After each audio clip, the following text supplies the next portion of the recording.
C'est tu penons la variant Dr. Morvan. Escriva liser no agread neuze, hag André on nous a scrit des brezuneg un Serge Arous, et les les naven nous avaient étudié d'André, qu'avait d'André Gata et CRBC et Brest. Hag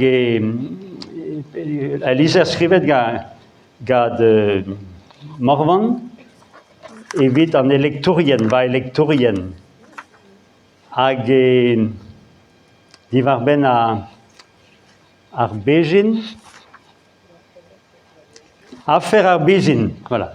Penons écrive Morvan, vous avez besoin de mal, hein.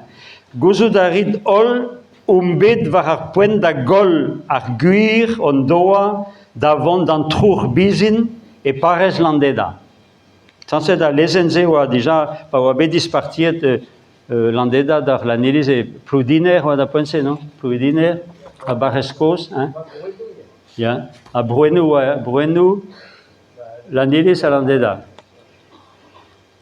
A préfet d'Ayoa et non enep, en affaire Ayoa Collet et Camper.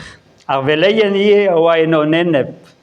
Nagavea chez meus cleve dar personne, on deus vraiment et l'analyse au lavaredin.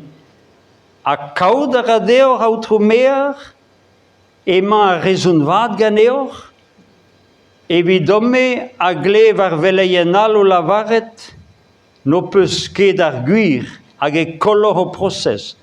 Chouj o peusol eus a gomchou kurelandeda o lavaret, gwellet a reor meza ar bizin o sevel or bektour l'anilis, kentor egen navel or l'anilisis o kaout pers, et bet e bizin landeda.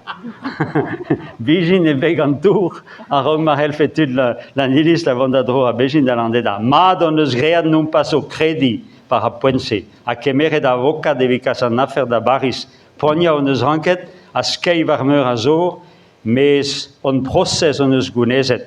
Hag on eus deske penans komchou beleien, ninket a tau kerguir hag an naviel. Bon, voilà. Daou deze, neuze.